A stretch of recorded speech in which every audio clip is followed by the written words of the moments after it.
Well, first of all, I don't know how to say this. I wish there's some way that I could share with you my excitement. I'm excited about language. I think a lot of it, hopefully it'll pass on to you. I think a lot of it comes from the fact, this is on a very personal note, that I've chatted with my friend, my German-speaking friend, yesterday and this morning, and it's left me excited. I am going to become fluent in German. I almost am ready to say I am fluent in German, and that is so much fun.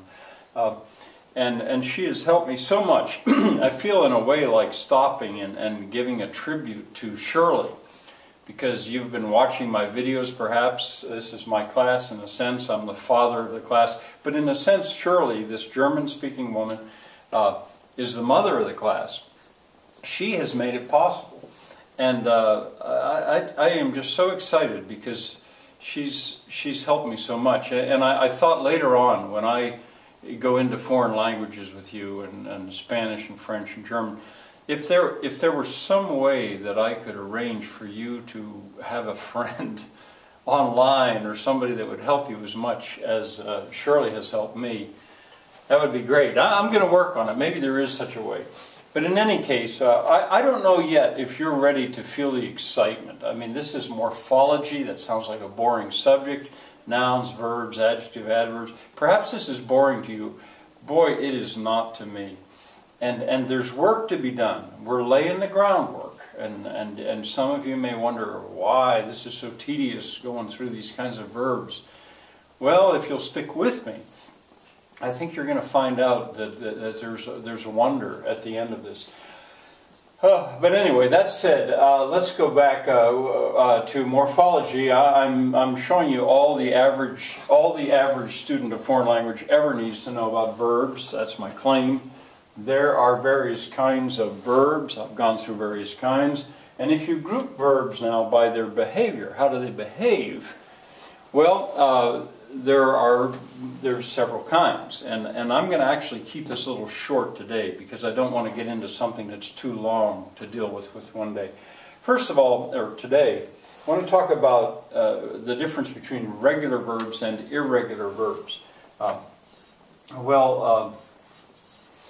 Regular verbs, they predictably inflect.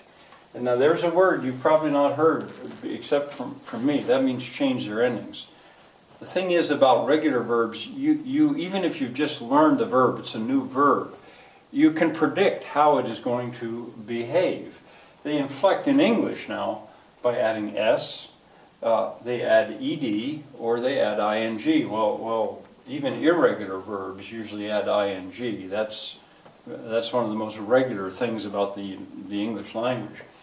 But regular verbs do that. So you take a verb like the verb to walk.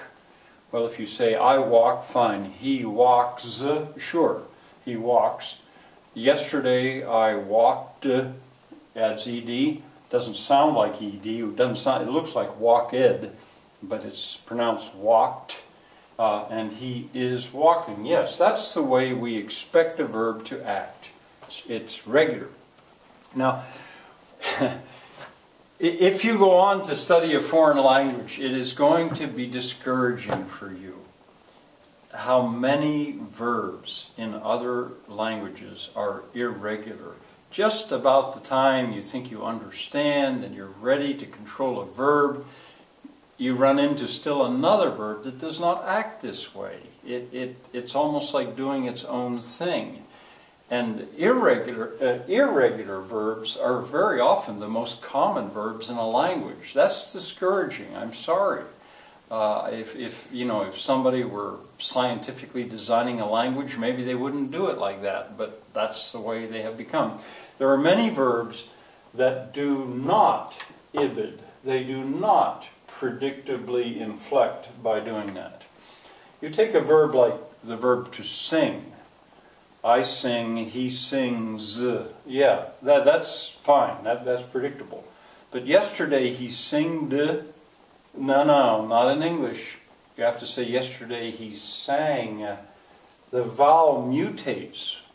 If you can bring your knowledge of nouns, mouse becomes mice and the vowel mutates. If you can bring that over to verbs, we mutate. Yesterday he sang, yesterday I sang, yesterday he sang, and I have sung. It's going to mutate again. We can't say I have singed, I have sang.